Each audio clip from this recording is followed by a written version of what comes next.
Vote মিটে গিয়েছে। এবার 4 জুন ভোট গণনার দিকে নজর সকলের। তার মধ্যেই খুনের হুমকি সরাসরি বিজেপি নেতার বিরুদ্ধে।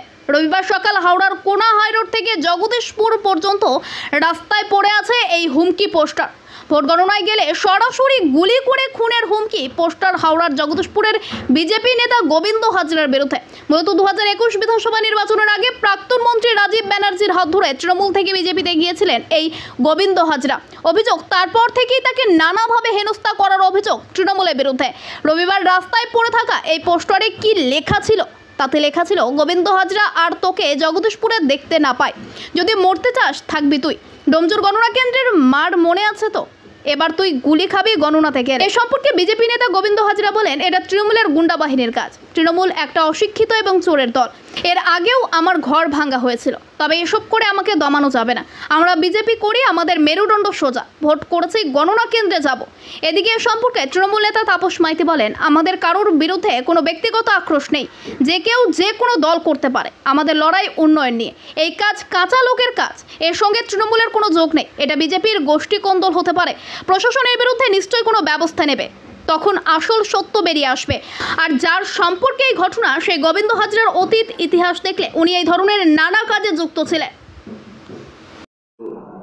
এরা তো মানে তৃণমূল একটা অশিক্ষিত দল, চোরেদের দল। এরা কিভাবে কার্ড মানিয়ে নিতে হবে, কিভাবে লোকের সর্বনাশ করতে হবে, এই হচ্ছে তৃণমূল। তো ভোটের রেজাল্ট বিজেপির ভালো হবে এই আশঙ্কা ওরা ভুগছে। এই আশঙ্কা আতঙ্কিত হয়ে এরা বিজেপির যারা লিডারশিপ আছে তাদের বিরুদ্ধে তৃণমূলের গুন্ডা বাহিনী লাগিয়ে দিয়েছে। যেভাবে হোক এদের ভয় পাওয়াতে হবে, এদের কাউন্টিংয়ে যাতে না যেতে পারে তার জন্য সেই চেষ্টা করছে। কিন্তু আমরা বিজেপি পরিবারের সদস্য, আবারও বলি, আমাদের মেরুদণ্ড সোজা আছে। আমাদের কোনোদিন এই রকম করে আমাদের ভয় পাওয়াতে পারবে না। আপনি কি যাচ্ছেন? অবশ্যই যাব। ইলেকশন করব, বিজেপি করব, কাউন্টিংয়ে যাব না, এ আবার হয় নাকি?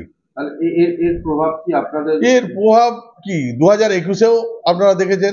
2021 মারধর, অত্যাচার, আমার ঘর বাড়ি ভাঙচুর, এখন ওই অবস্থায় পড়ে আছে। এতেও আমাকে দমাতে পারবে না।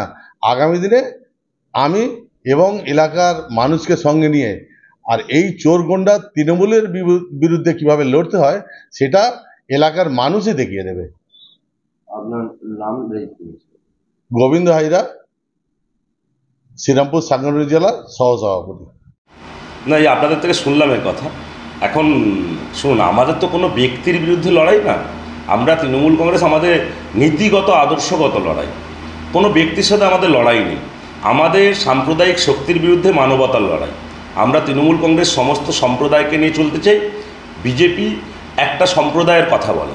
আমরা পশ্চিমবঙ্গের যে ঐতিহ্য সংস্কৃতি তাকে বাঁচিয়ে রাখার জন্য লড়াই করছি। এখানে কোনো ব্যক্তিগত শত্রুতার জায়গা নেই। কেউ কারো দল করতে পারে, কোনো দল করতে পারে। তৃণমূল কংগ্রেস এরকম কোনো কাজ করে না।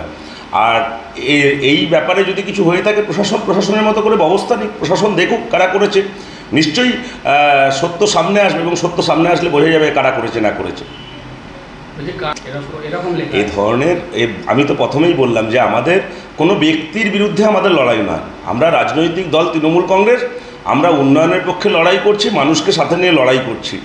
মানুষ গণতান্ত্রিক অধিকার প্রয়োগ করেছে, তাতে ফলাফল যাই হোক। তাতে বিরোধী রাজনৈতিক দল যারা আদর্শগতভাবে মনে করে যে তারা করেছে, তার সাথে তো কোনো ব্যক্তিগত সম্পর্ক খারাপ ভালোর ব্যাপার নেই। এখানে কে কী করেছে তাদের গোষ্ঠীদ্বন্দ্ব হতে পারে, অন্য কোনো কিছু হতে পারে। এবং এই কালচার, যার বিরুদ্ধে পোস্টারের কথা আপনারা বলছেন, তার অতীত ইতিহাস দেখলে আপনারা এরকম ঘটনা অনেক পুনরাবৃত্তি পাবেন। তাই এর সাথে তৃণমূল কংগ্রেসের কোনো যোগ নেই। আর তৃণমূল কংগ্রেস এ ধরনের রাজনীতি এবং আপনারা যে পোস্টারের কথা বলছেন তার লেখা দেখা মনে হচ্ছে অত্যন্ত কাঁচা মাথার কাজ। তাই তৃণমূল কংগ্রেস এরকম এই ধরনের রাজনীতি করে না।